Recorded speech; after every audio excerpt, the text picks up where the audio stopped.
Assalamualaikum warahmatullahi wabarakatuh. We meet again on our podcast studio. And today topic or today guest is much more interesting because we're going to bring to you our SU representative, Student Union. And before that, let us know or let us introduce our guests together with Brother Adib and Brother Sharifah. So welcome, Brother Adib and Brother Sharifah. Can you please introduce yourself first? So my name is Adib Syahmi. For those who are familiar, you'll probably know me as Adib. Currently, I am year 2 from Kuliah of Medicine, and previously, in a recent tenure, I was serving as Deputy President 2, incumbent for Chairman I am Student Union Kuantan. My name is Sharifah Nadia. I am year 2 physics and I was the assistant secretary too. All right. Thank you, Sharifah, and also sorry, is it Sharifah or Nadia? Do you prefer? You can call me either. Alright. So thank you, Sister Sharifah and Brother Adib. So, are we gonna move on to our first question? Is it okay? What actually is student union? The question is. Brother Adib first. Right. So in the simplified version of what the union is basically that the student union is an independently registered body which serves as the highest student body in IUM. And of course, for those who have heard of IMSU, you probably have compared it with student representative councils, which are SRCs. So these exist in the past. But in 2019, we registered as a fully non-governmental organization or NGO through the Registrar of Societies. And since then, we have been fully independent from the university, in which we signed a memorandum of understanding or MOU with IUM in 2021. So basically, the union itself serves as the pinpoint or the catalyst between the students and the administration. Comparatively, you'll see that the union itself does not serve similar to the SRC. Previously, it might be in simple terms, people call it as a spokesperson, or in a way, even collaboratively working with the university. But as equal stakeholders on the same panel, the union works through many things, but mostly it focuses on policy. So policy, for example, amending certain regulations, proposing papers to the Senate, to the University Management Committee, or even other boards. Simplifiedly, you'll see that these policies come into a very long-term progression, meaning that it's not basically incurated on programs. Back then during SRC, it was more on program based.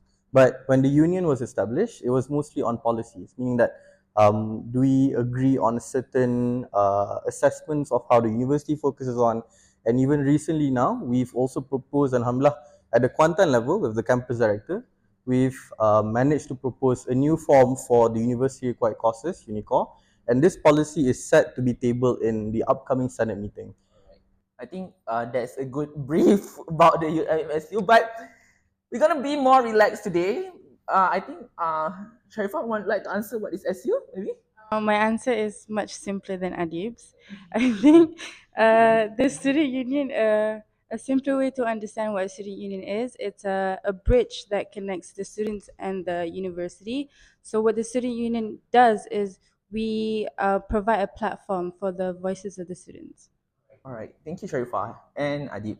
So that's kind of like a textbook answer. But now I would like to ask personally or deep in your heart, as a student unit itself, a member of student unit, and as a student itself, for you, please describe in one word what is SU basically. One word? Yes, only one word. Probably collective. Sharifah? Oh, I honestly don't know. I cannot think that fast, man. Okay, never mind. So why collective, Adib? Right. So collective as union itself is the derivation of unity, and collective means that it brings out a totality of voices. So by means of collective, it is simply representational of all the students, constituents, or even at the central level. Sharifah, do you have any idea? One word of SU? I think like maybe something that close to your heart why you choosing SU itself. Family. And why? Um, I think within the SU organization, we all became close and we all worked together for a specific goal. and so we all became like a family. So moving forward, I think like we go to more chill question first lah. Becoming an SC officer, I can say. You're a officer or officer, right? So what really motivates you? Like what came to your mind when you want to apply for that positions or when you are being offers to that positions? What actually comes to your mind? Because becoming a leadership or becoming an officer itself is not, we know that is not an easy work. So what actually motivates you or what actually makes you want to become that officer? In my personal capacity, it might sound boring because I myself am a workaholic, but I think if it all boils down, it goes towards wanting change itself. So of course, when I first entered CFS, in my foundations and even in my first years in degree, I've met with some aspects or some issues which should be changed or something that it could be simplified more. In a way, being part of the union as the executive assembly or an executive officer, it allows me to be part of that change. You know how frustrating it is when you have things that you don't like, but then the only thing you could do is rant on WhatsApp or just like basically sleep your way off until you graduate. For me, I think that those kinds of approaches, they don't really solve issues. Being part of the union, of course, it takes a lot of your time, it takes a lot of your mental health and your usual day-to-day activities. But being able to be part of that change is enjoyable enough to know that I am fighting not only for my own self in this university, but also for my colleagues and also my members in IUM. So Sharifah, how about you? For me, wait, can you repeat the question? So the question is, what motivates you basically to become an SA officer? Okay. Okay. When I first got into SU, I don't know what SU is. I was, well, how old was I? I don't remember how old was I. No, I was going into my second year, so I don't know exactly what is SU. And I think what motivated me to become the assistant secretary too was just because I wanted to know what's going on in the campus and what can SU do, and like Adib said lah, bringing change for the campus. Right. Wow. It's very eye-opening, I can say, the answer itself. Want to change. And yeah, moving on to the next question. I think like we go to the more deep questions. So actually, like all of our viewers of this podcast, they want to know what is the benefit itself. Why should I become the SC officer? Why should I apply and etc. Can you just please tell Sharifah first, maybe? Can you? SU officer? Yeah. Ah, mm. If you want change, lah, you can apply as the officer. It's not an easy job. It takes a lot of energy and effort. But if you are someone who is eager to make a change, this is one of the best platforms for you to bring change. Mm, Generally, if people ask what benefits do officers get, since officers, they are basically either elected or appointed through parliament. Um, Usually, people expect that we are being paid. We have like a fixed salary, but unfortunately, no. Most of the work, in simple terms, people call it as kerja amal. It's not something that really gives you off like a materialized benefit. You don't really get macam at the end of the day a new car or probably privileges. When I worked with other societies, I could note that there were certain privileges. But working in the union, since it is self-funded, we don't get any or even minimal monetary funding from the university. Most of it comes on your personal initiative. But probably to the benefit of the students, right, as members, because students, they need to register as members. Currently, the only benefits that you'll probably reap on are being able to vote, being able to run for elections. However, this is something that we find troubling because if those are the only offers on the table, it might be hard to persuade students, right?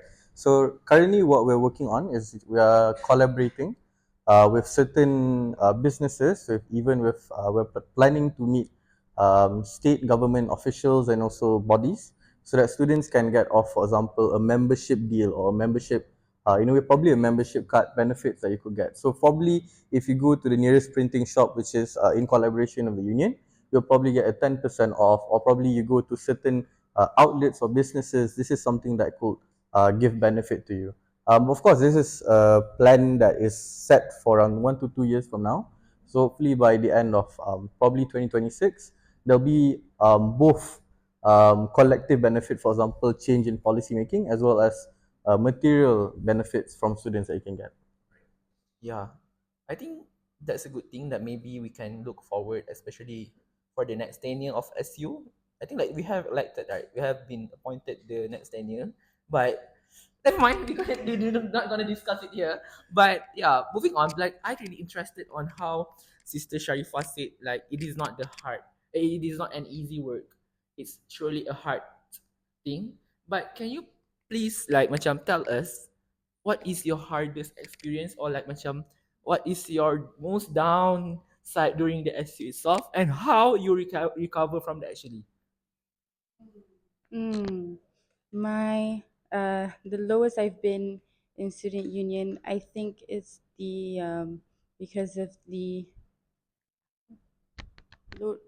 amount of work that I have, the workload, and the constant meetings that we have. And if you have meetings with Adib, it can last like 4 hours, and it's so tiring to hear him like that.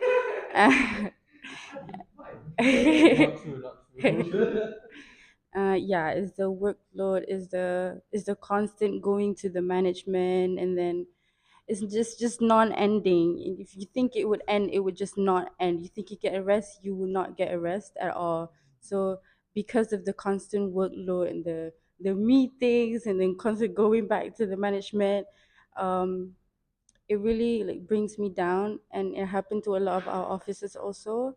It brought them down, and what we did was we took some rest. uh like me, if I'm too tired to do anything, I just go to Adib and say, I'm gonna need a rest for like 2 weeks, like that. I'm just gonna do that, and then I what yeah, Adib is actually very surprisingly open to it. Exactly. A lot of people take like, random like leaves, like 2 weeks, a month leave. Wallahu alam what happened. Because he's a workaholic, he can handle anything alone. But he's very open to any officers yang nak rest lah.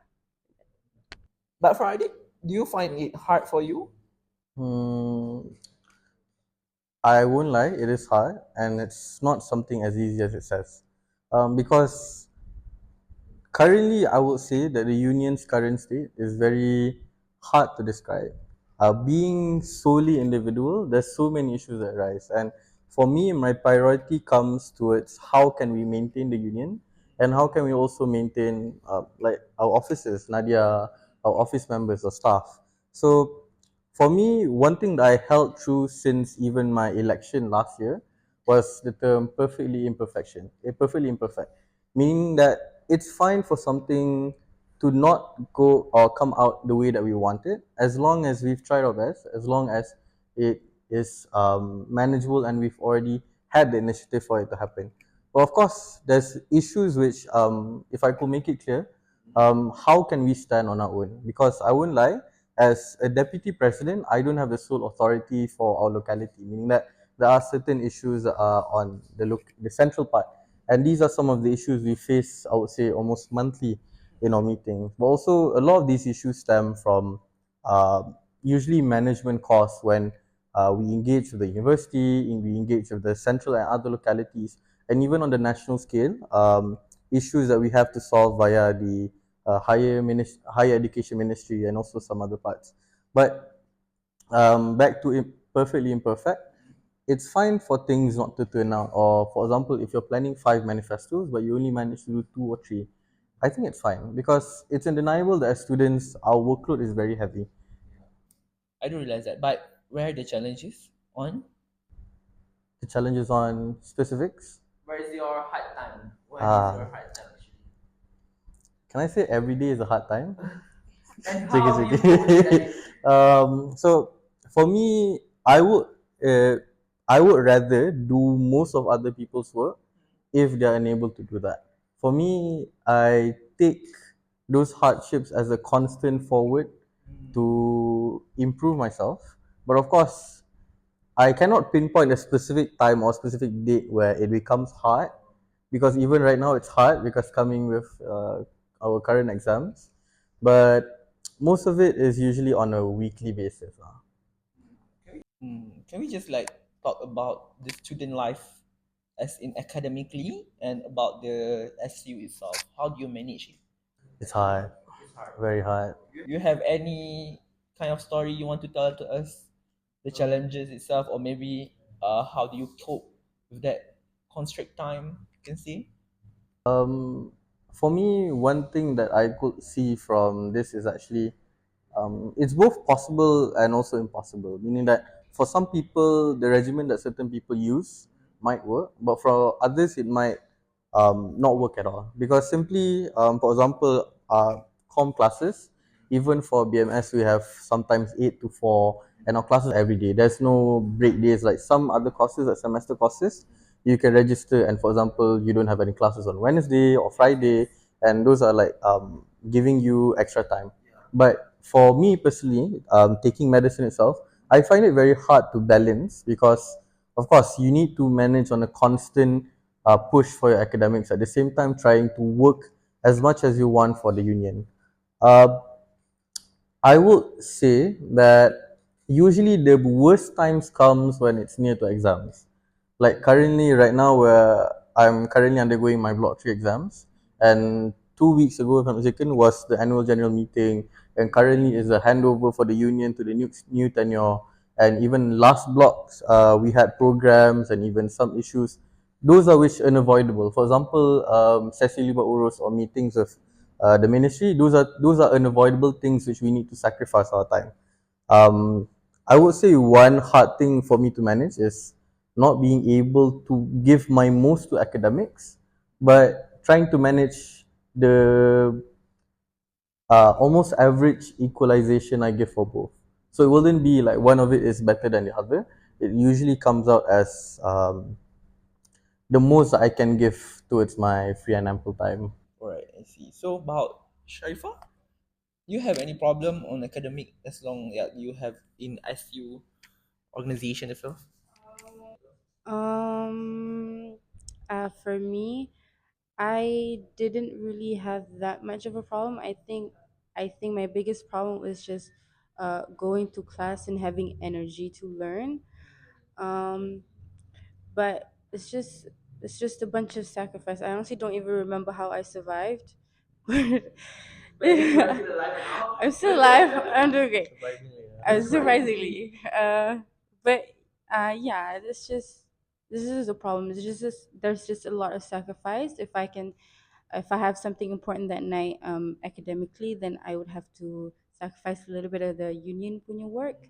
If I have union work and then I have to sacrifice my academics for a while, then I would do that. Yeah. All right. I think like that's kind of serious question. So moving on, we talk about your experience having like you can have that networking with other localities. I can see you have like Gombak, Pago, SU. You guys have that good what we call it uhwa, I can say, looking at each of you guys. But I think when we have a good uhwa, or when it like a family itself, it must be something like a good memories. I can say. Can you just tell us what is your most memorable memories throughout your tenure? Yes, 2 years tenure, right? So you need to answer later. Sharifah first. There's a recent incident. Wait, can I talk about that? Put that under the table for now. Okay, okay, I'm sorry. Okay. My most memorable memory. I don't really have funny story. I mean, what's a funny story? Adib, jawab dulu lah. Mana boleh? You lah dulu jawab. I don't. I'm trying to remember. Astaghfirullahalazim. Fun memories, yeah? Hmm. I'm not sure if this is confidential or not, but who cares?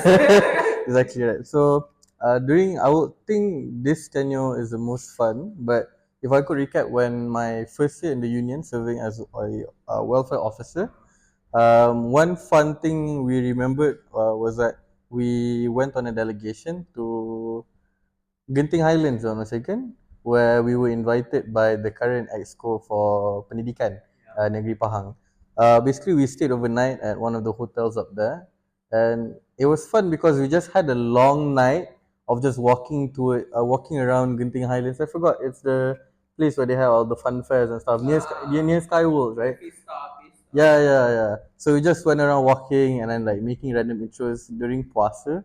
We're like, oh, I am SU Genting wishes you yada. It was random. But I think for this current tenure, which I think was most, I wouldn't say fun, but memorable by far least, is the conflicts that we had with the other deputies and also Central specifically. Is it a tea session? Perhaps. Okay. So if you follow me on my Twitter, you'll probably catch up on all the random things that happen. So please do follow me. At AADIIB. Okay. You can click the link here tiba tak lah. So one issue that we had was that the dissatisfaction on bringing forth our points of views to Central. I hope this gets just thrown out here and buried away later, which I would say I am very defensive when coming to Kuantan. Like when people ask where do I stand in the union, I always say that I put Kuantan first and the union second.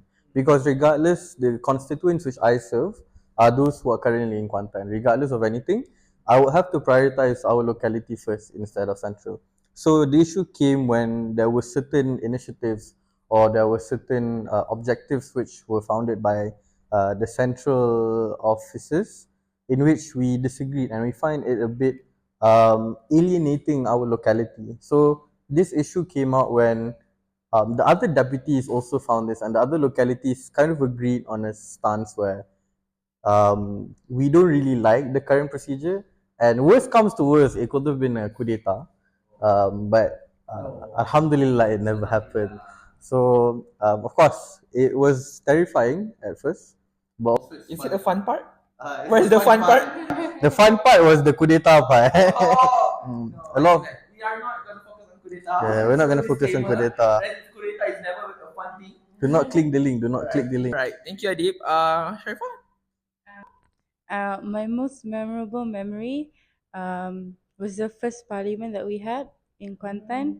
We had a lot of fun during that parliament. We laughed a lot. We were very, we went kayaking after. That was really fun. In blazers. We went kayaking in blazers in full outfits. Wow. And then, I had so much fun in the parliament. We were focusing a lot on the issues as well, but we all, as student leaders there, we had so much fun, didn't we? Why does you need to confirm with Adib? I think like, yeah, you don't need approval for that. But I think you have time more. Oh yeah. Okay, so I think like that is our first segment. So much introductions about the SU. So that we're gonna come back again for the next segment. We're gonna have some break. Gonna eat some pastries and tea, the real tea. So thank you so much, and gonna continue back later. Bye bye.